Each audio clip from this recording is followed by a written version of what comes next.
Bonjour à tous, bienvenue pour cette chronique de jurisprudence du cabinet Gouache Avocat.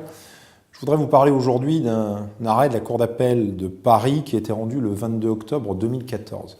Il s'agit de l'épilogue d'une très vieille affaire qui oppose deux enseignes de bricolage.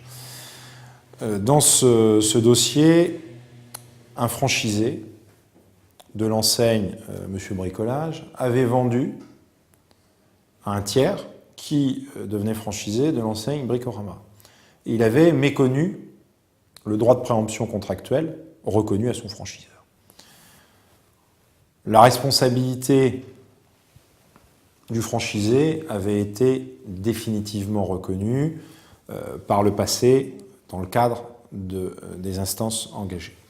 La Cour d'appel était ici appelée à statuer sur le préjudice subi et sur la définition de son quantum.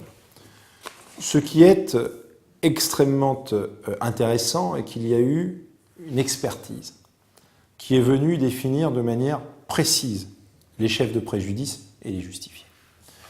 Quels sont donc les chefs de préjudice qui ont été retenus du fait de la violation de ce droit de préemption du franchiseur? Premièrement, perte de chance pour le franchiseur de tirer profit de ses actifs, donc du contrat de franchise, et globalement de la clause d'approvisionnement exclusif qui va avec, et de développer son réseau.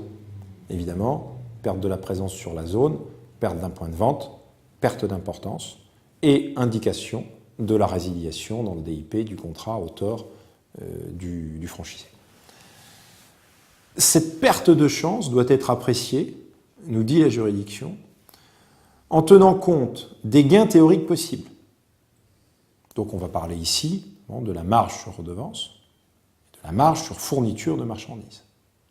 Ou, si le franchiseur agit comme centrale de référencement, des pertes sur les versements que les fournisseurs auraient opérés aux franchiseurs du fait des ventes faites aux franchisés.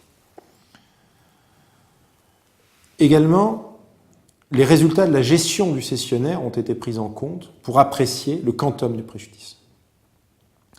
La gestion qu'aurait pu envisager le franchiseur, si le point de vente était resté sous l'enseigne, a également été retenue. Les effets de la concurrence sur le secteur ont été pris en compte. La politique de développement du franchiseur a également été retenue. Au final, la fixation du préjudice est arrêtée à 5 millions d'euros, alors qu'il avait été évalué à 9,8 millions par l'expert judiciaire qui avait été désigné par la juridiction. La Cour retient également un préjudice qui résulte de la perte sur le territoire de la présence de la marque, dans un secteur qui est extrêmement concurrentiel. Donc là encore, la part de marché, l'occupation du territoire ont été retenus comme des chefs de préjudice.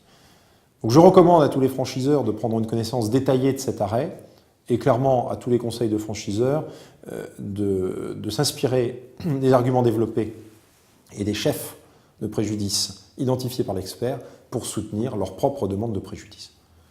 De manière générale, j'insiste sur le fait que les demandes de préjudice doivent dans les écritures être extrêmement détaillées, justifiées et étayées.